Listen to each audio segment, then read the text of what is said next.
Assalamualaikum warahmatullahi wabarakatuh. Halo, apa kabar semuanya? Kembali lagi di video pembelajaran Bahasa Indonesia bersama dengan Ibu Revi. Baik, pada video pembelajaran kali ini kita akan membahas terkait bab teks puisi rakyat ya. Nah, materi apa saja yang akan kita bahas pada video kali ini? Yuk, kita simak video berikut.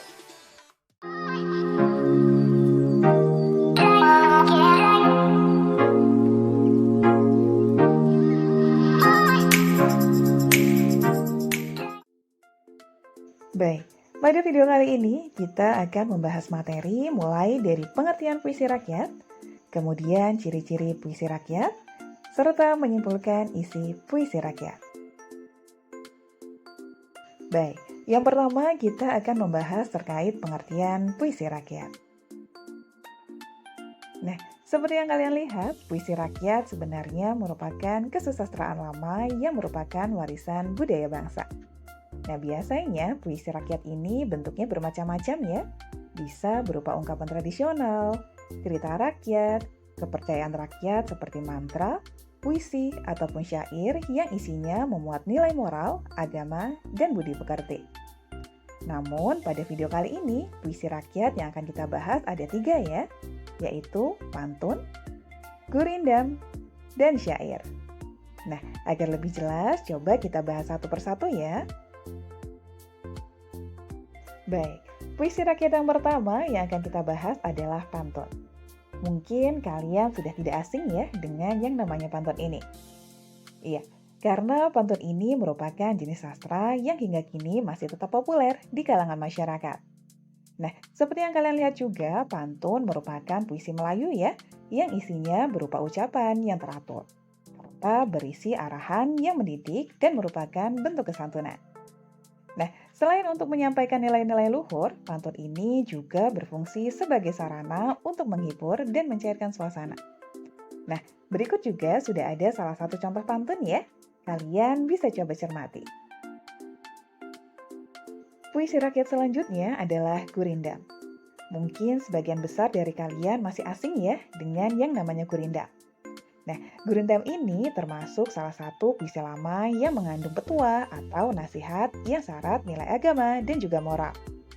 Nah, berikut juga sudah ada salah satu contoh gurindam ya, yang berbunyi, baik-baik memilih kawan, salah-salah bisa jadi lawan. Puisi rakyat yang terakhir adalah syair. Syair sendiri merupakan puisi lama yang tiap baitnya terdiri dari 4 larik, di mana pada tiap lariknya diakhiri dengan bunyi yang sama. Nah, untuk lebih jelasnya, kalian bisa mencermati contoh syair berikut ya. Berikutnya, kita akan membahas terkait ciri-ciri puisi rakyat. Yang pertama, kita akan membahas ciri-ciri pantun. Nah, seperti yang kalian lihat, di sini sudah ada beberapa ciri-ciri pantun ya. Ciri pantun yang pertama yakni tiap baitnya terdiri dari 4 larik. Nah, sebelumnya apakah kalian sudah tahu apa bedanya bait dan larik? Nah, bagi kalian yang masih bingung bedanya antara bait dan larik, coba kalian perhatikan penjelasan berikut. Nah, yang disebut bait sendiri adalah keseluruhan pantun ini ya. Jadi dari kata jika sampai kata pamrih, pantun ini hanya terdiri dari 1 bait saja. Sedangkan untuk larik sendiri sama dengan baris ya. Jadi kalau kalian perhatikan dalam 1 bait pantun ini totalnya terdiri dari 4 larik atau 4 baris. Nah, mudah bukan? Untuk ciri selanjutnya yakni tiap larik pantun terdiri antara 8 sampai 12 suku kata. Nah, coba kalian perhatikan baris berikut. Apabila kalian hitung, pada baris ini totalnya terdiri dari 10 suku kata. Begitu pula baris kedua dan selanjutnya. Pasti jumlah suku kata hanya terdiri antara 8 sampai 12 suku kata saja. Ciri berikutnya adalah memiliki rima akhir AB, AB. Nah, sebelumnya apakah kalian sudah tahu apa itu rima? Iya, rima sendiri merupakan pengulangan bunyi ya. Nah, kalau kalian perhatikan, pantun ini memiliki pengulangan bunyi akhir yang berselang, mengikuti pola AB, AB. Seperti contoh berikut. Baris pertama dan ketiga memiliki rima akhir yang sama, yakni sama-sama diakhiri dengan bunyi ang. Sedangkan untuk baris kedua dan baris keempat sama-sama memiliki rima akhir yang berbunyi ri. Baik, untuk ciri berikutnya yakni baris ke-1 dan kedua merupakan sampiran. Yang mana sampiran ini merupakan paruh pertama yang pasti ada dalam sebuah pantun. Biasanya kalimat yang ada pada sampiran ini tidak ada hubungannya sama sekali ya dengan bagian isi.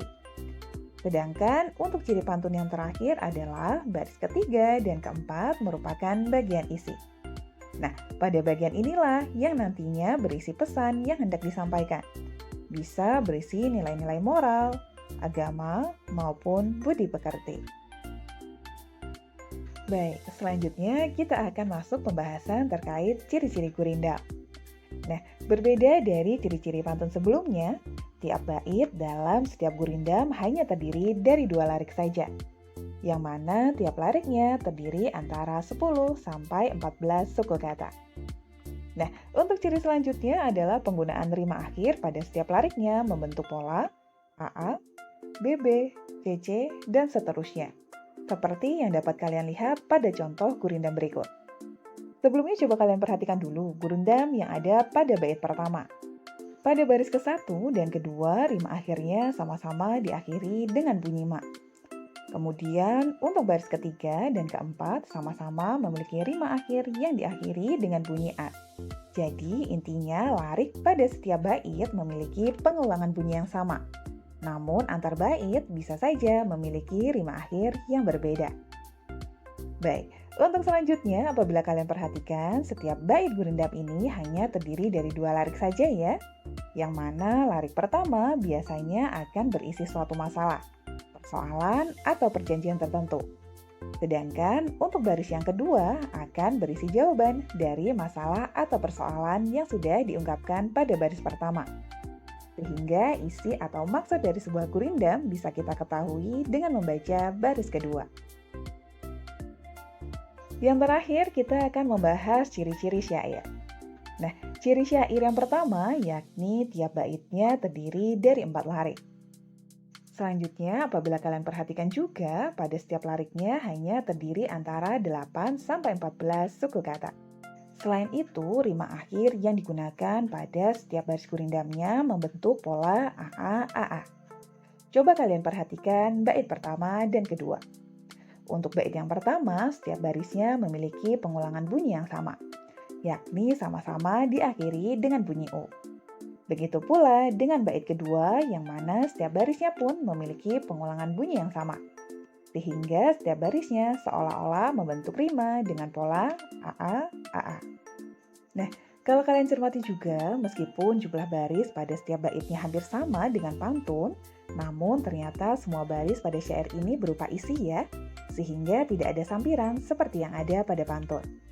Selain itu, bahasa yang digunakan pun biasanya berupa kiasan atau perumpamaan yang memiliki arti yang bukan sebenarnya. Nah, yang terakhir kita akan membahas terkait menyimpulkan isi puisi rakyat. Seperti yang sudah kita bahas sebelumnya juga ya, bahwa puisi rakyat terdiri dari pantun, gurindam, dan juga syair. Yang mana masing-masing dari ketiga bagian puisi rakyat tersebut pasti memiliki bagian isi yang merupakan inti dari sebuah puisi rakyat. Nah, untuk dapat memahami dan menyimpulkan isi dari puisi rakyat, maka kita perlu mengetahui dan memahami makna kata yang ada pada puisi rakyat tersebut. Karena seperti yang kalian ketahui pula, puisi rakyat ini merupakan kesusastraan lama, sehingga tidak menutup kemungkinan kata-kata yang digunakan pun merupakan kata-kata dari bahasa kuno yang sudah tidak digunakan lagi pada masa sekarang ini. Sehingga bisa saja ada kata-kata yang tidak dipahami arti atau maknanya. Maka dari itu, untuk dapat memahami dan menyimpulkan isi dari sebuah puisi rakyat, baik itu pantun, gurindam, maupun syair, kalian harus tahu dulu ya arti dari setiap kata yang ada dalam suatu puisi rakyat. Nah, agar lebih jelas, coba kita belajar menyimpulkan isi dari salah satu bagian puisi rakyat, yaitu pantun. Pertama, kalian bisa mencari dulu makna atau arti dari kata-kata yang kalian anggap sulit atau tidak kalian pahami artinya di kamus bahasa, sehingga kalian dapat memahami isi dari pantun tersebut. Nah, Sekarang coba kita simpulkan isi dari pantun berikut. Mulai dari mencari arti atau makna kata sulitnya terlebih dahulu. Meskipun kata-kata sulitnya terletak di bagian sampiran ya, yang tidak ada hubungannya dengan bagian isi, namun tidak ada salahnya untuk kalian mencari atau memahami arti yang ada di bagian sampiran ini. Nah, kita mulai dari kata bergalas terlebih dahulu ya, yang mana kalau kalian cari artinya di KBBI atau Kamus Bahasa, kata galas atau bergalas sendiri memiliki arti sebagai tongkat yang digunakan sebagai alat memikul. Sedangkan buli-buli sendiri memiliki arti sebagai wadah sejenis guci ya, yang terbuat dari tanah liat. Nah, dengan mencari arti atau makna dari kata-kata sulit yang ada di bagian sampiran, kini kalian sudah tidak bertanya-tanya lagi ya, apa sih arti dari bergalas dan buli-buli?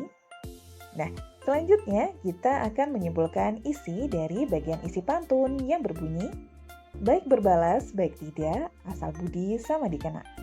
Nah, apabila kalian pahami maksud atau arti dari bagian isi tersebut adalah semua perbuatan baik yang sudah kita lakukan, baik nantinya akan dibalas atau tidak, yang pasti perbuatan baik tersebut akan selalu dikenang atau diingat. Baik, demikian tadi untuk video pembelajaran kali ini. Semoga bermanfaat dan sampai jumpa di video pembelajaran selanjutnya. Wassalamualaikum warahmatullahi wabarakatuh.